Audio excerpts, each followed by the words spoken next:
أعوذ بالله من الشيطان الرجيم. بسم الله الرحمن الرحيم. حرمت عليكم الميتة والدم ولحم الخنزير وما أهل لغير الله به والمنخنقة والموقوذة والمتردية والنطيحة إلى آخر الآية. آج ہمارے سبق کا آغاز سورۃ النساء کی آیت نمبر سورۃ المائدہ کی آیت نمبر 3 اور آیت نمبر 4 سے ہو رہا ہے. جیسا کہ میں نے ذکر کیا کہ اللہ رب العزت نے یہاں پر جو مضمون بیان فرمایا ہے یہ مضمون پاکیزگی کے حوالے سے ہماری نظر میں ہے.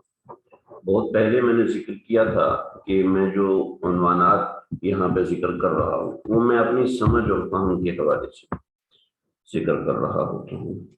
اگر کسی اور تفسیر میں کوئی اور عنوانات دیے گئے ہیں تو وہ عنوانات اپنی جگہ پر درست ہو سکتے ہیں، لیکن ایسا نہیں کہ یہ عنوانات غلط ہیں، ایسا نہیں ہے کہ یہ عنوانات درست نہیں ہیں.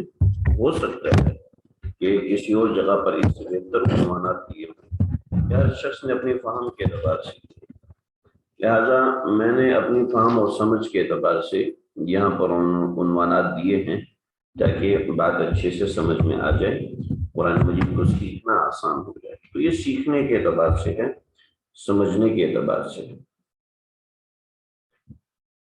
ابھی ہم یہاں سے جو شروع کر رہے ہیں یہ آیت نمبر 1 سے لے کے آیت نمبر 5 تک، یہ عمومی مضمون جو ہے وہ پیٹ کی پاکیزگی کے بارے میں ہے، اور اس کے اندر نصیحتیں بھی ہیں اور اس کے اندر اسمویت کی اور بھی بہت سی چیزیں ہیں. جو بات ہے وہ یہاں پر اشیاء کے حرمت کے حوالے سے ہے.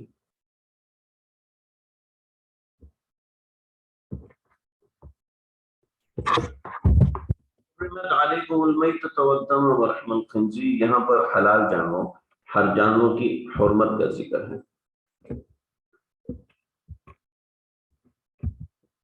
جو پیچھے ہمارا مضمون چل رہا تھا اس مضمون کے اندر اللہ رب العزت نے جو بات بیان فرمائی تھی کہ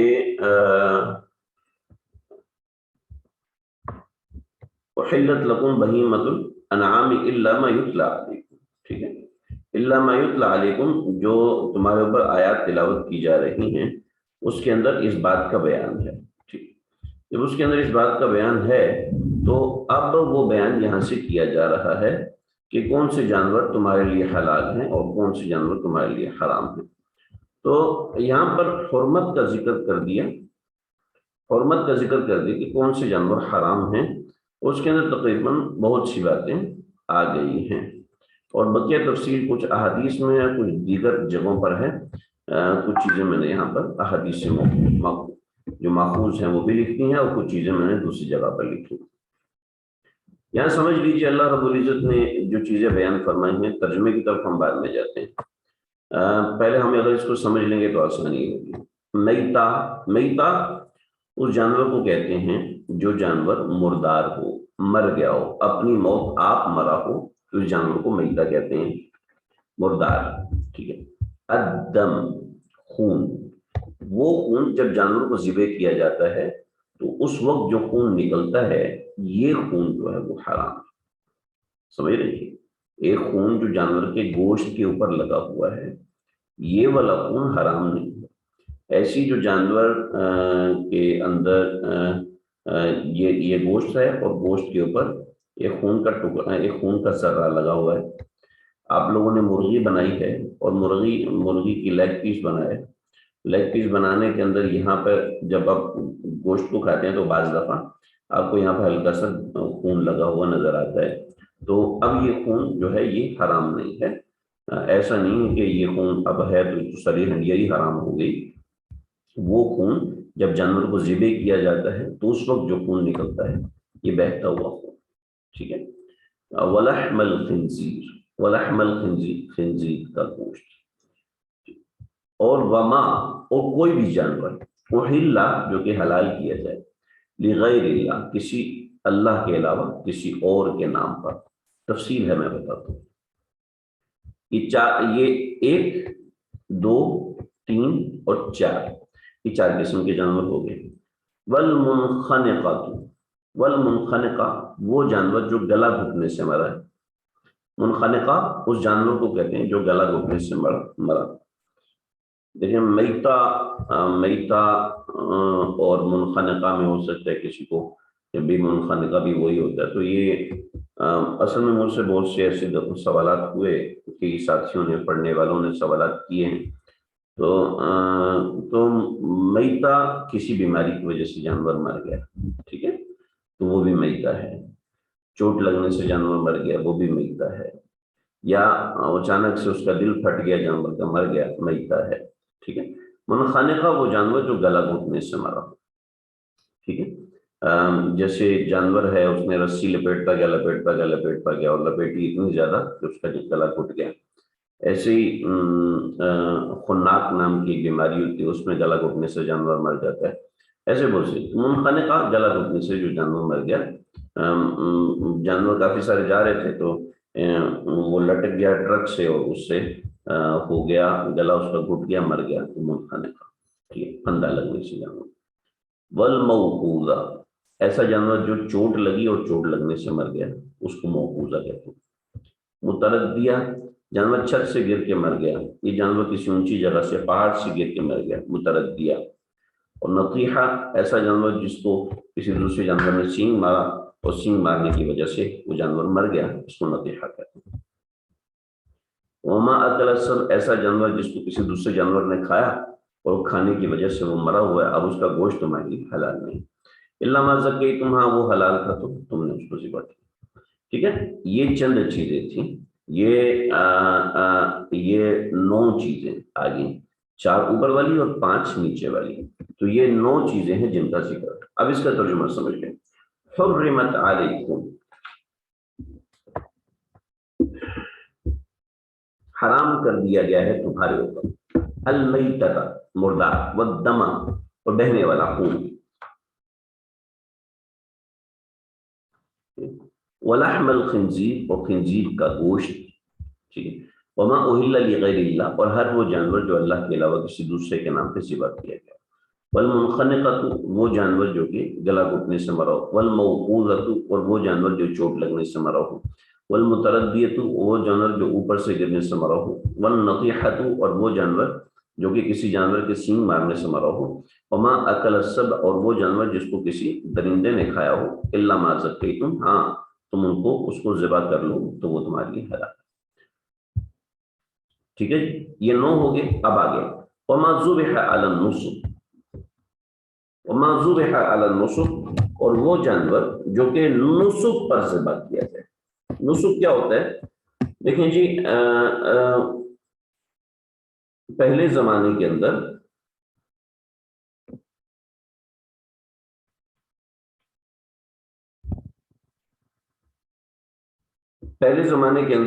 ایک منٹ,